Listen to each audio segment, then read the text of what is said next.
Gwadar development authority इंतजामिया का कहना है कि अगर हम तमाम ऐसी प्राइवेट स्कीमों के एनओसी मंसूख कर दें जिन्होंने तरक्याती काम मुकम्मल नहीं किए, तो फिर सरमायाकार को अपनी रकम वापस मिलने की थोड़ी बहुत बाकी उम्मीद भी दम तोड़ जाएगी।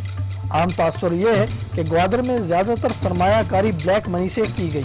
शायद इसी वजह से मुतासरीन एहतजाज करने से गुरेज कर रहे हैं और इस उम्मीद पर बैठे हैं कि शायद दोबारा हालात बेहतर हों और पोर्ट पर तिजारती सरगर्मियां शुरू हों और डेवलपर्स अपना तरक्याती काम मुकम्मल करें, तो शायद इनकी आने वाली नस्ल को घर बनाने के लिए अराजी मुयस्सर आ सके। आइंदा आने वाली नस्ल को अगर कभी प्लॉट मिल गया तो इसका कब्जा लेना भी इस नस्ल के लिए जुए शीर लाने के मुतरादिफ होगा। ग्वादर में सरमायाकारों ने सरकारी और निजी हाउसिंग स्कीमों के अलावा ओपन लैंड में भी भारी सरमायाकारी की। जो डेवलपर्स हाउसिंग स्कीम बनाने की सख्त नहीं रखते थे, उन्होंने ग्वादर और इसके मुल्हिका पसनी, पिशकान, जीवानी, कलमत्ता और कपड़ में भारी खरीदारी की।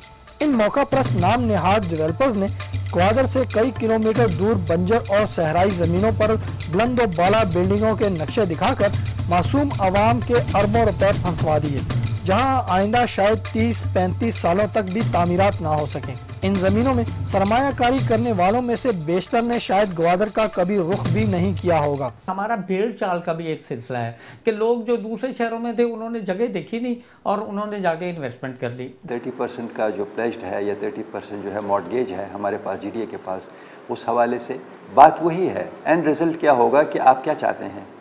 आप कैंसिल करना चाहते हैं? लीगली प्रोविज़न तो है इसमें, जो टाउन रेगुलेशन है उसमें प्रोविज़न है, आप हम कैंसिल कर सकते हैं उसको।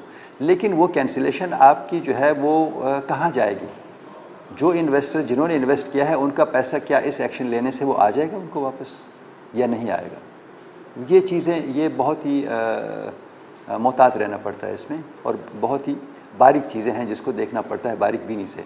इसलिए मैं समझता हूँ कि जीडीए जो अब तक जो जिस पॉलिसी पे गामजन है, मेरे ख़्याल में वो ज़्यादा जो है हमारी सोच ये है कि जो इन्वेस्टर्स हैं, जो इंडिविजुअल इन्वेस्टर्स हैं, डेवलपर्स भी हैं अपनी जगह पे क्योंकि वो भी इसी मुल्क के हैं, लेकिन जो इंडिविजुअल इन्वेस्टर्स हैं वो उनका अल्टीमेट जो सेफगार्ड होगा या जो सिक्योरिटी है वो यही है कि उनका पैसा जो कुछ भी उन्होंने इन्वेस्ट किया है, जैसे भी किया है, उसको सेफगार्ड किया जाए। सख्त एक्शन का मतलब है इन्वेस्टर को या बिल्डर को भगाना है, वो हम नहीं चाहते हैं। हम चाहते हैं कि गवर्नमेंट के पास इतने वसाइल नहीं कि पूरे गवादर को एक साथ डेवलप करे।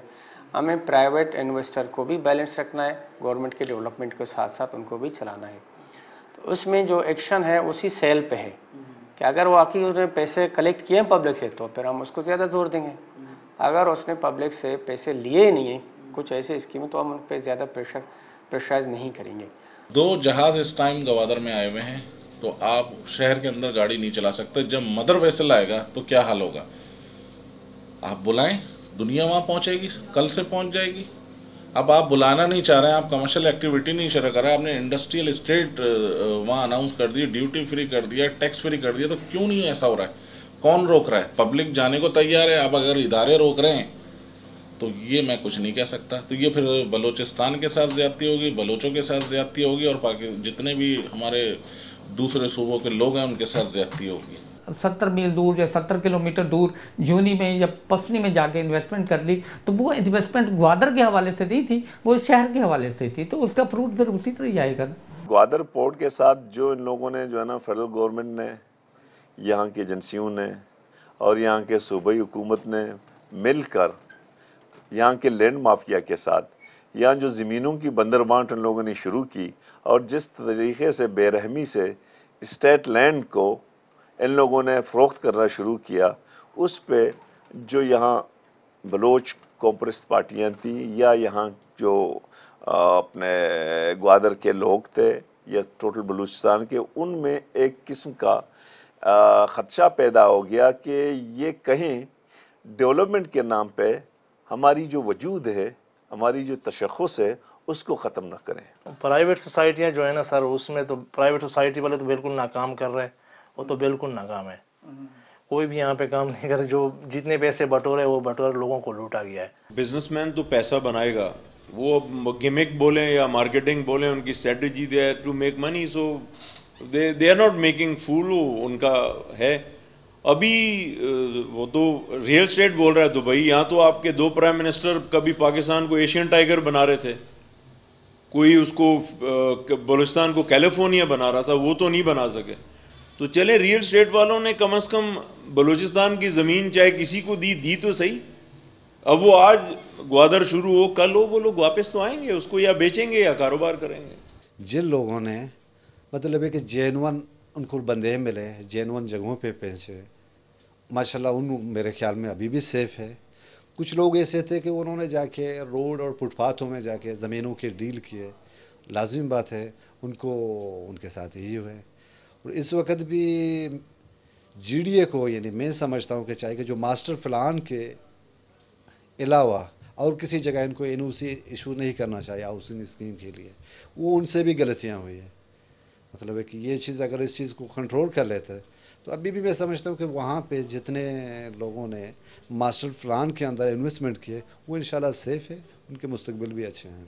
एक डेवलपर आता है, एक सोसाइटी बनाता है, उसको लॉन्च करता है, उसको बेचता है, तो गवर्नमेंट को चाहिए कि कोई फ्रेम उसको दे कि भाई आपको इतने अरसे में ये काम करने हैं।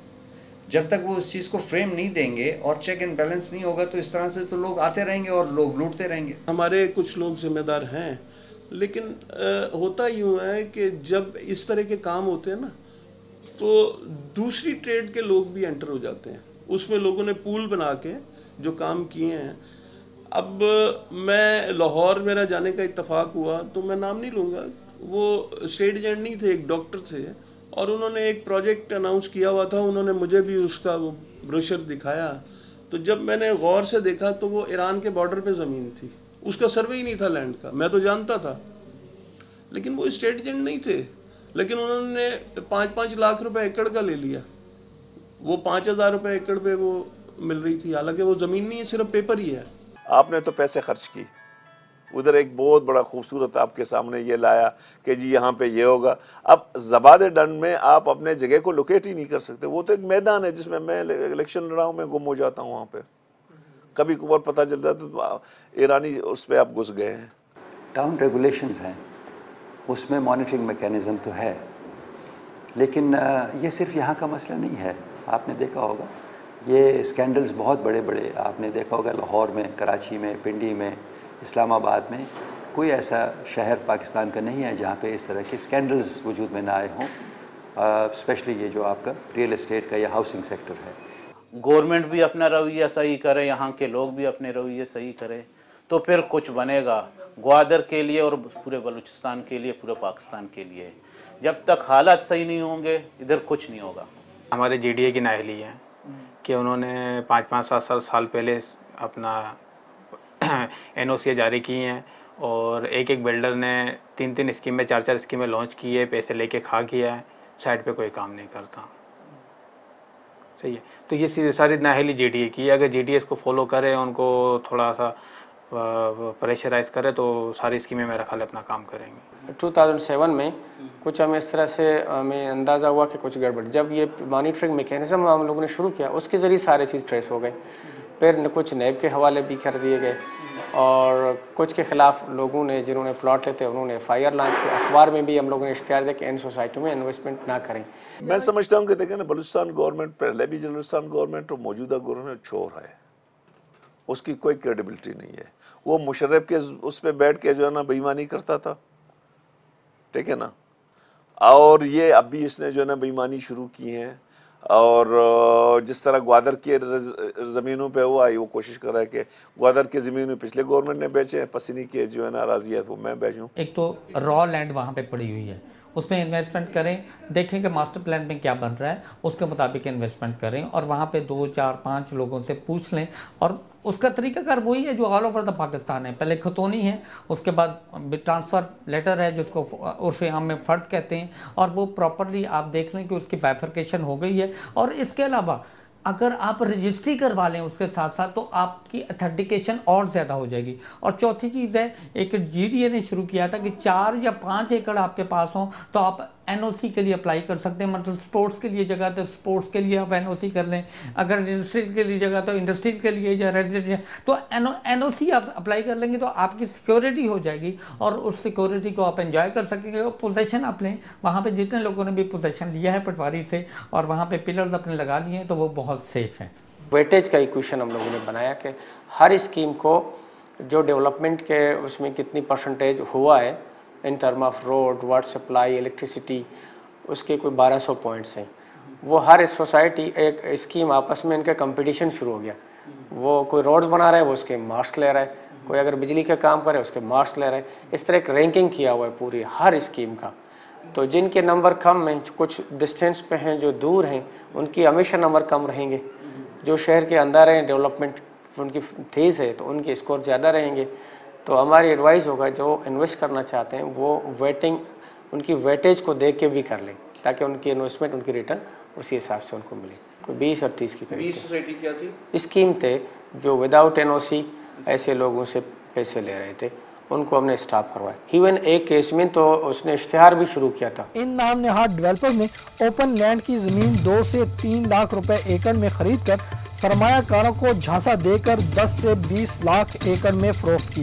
रियल एस्टेट मार्केट में मंदी आने के बाद यहाँ पर कोई खरीदार ढूंढे नहीं मिलता। गवादर में जहाँ सरमायाकारों ने मुनाफा कमाया वहाँ यहाँ के कई अफराद की माली हालत भी बेहतर हुई। 2005-06 में मुल्क भर में जायदादों की कीमतें अपनी इंतहाई बुलंदी को छू रही थी, मगर ये मसनूई तेजी जब खत्म हुई तो दूसरे शहरों में ज़मीनों की कीमतें कम तो ज़रूर हुई, मगर तरक्याती काम होने के बायस इनकी कीमतें कुछ कम हुई। मगर ग्वादर में चूंकि ज़्यादातर ज़मीनें खूबसूरत इश्तिहारात और बुलंद व बाला इमारतें दिखाकर फरोख्त की गई थी, जबकि हकीकत में यहाँ पर कुछ नहीं था। यही वजह थी कि यहाँ पर ज़मीनों की कीमतों में कमी नहीं बल्कि सरमायाकारों का सरमाया समुंदर बुर्द हो गया।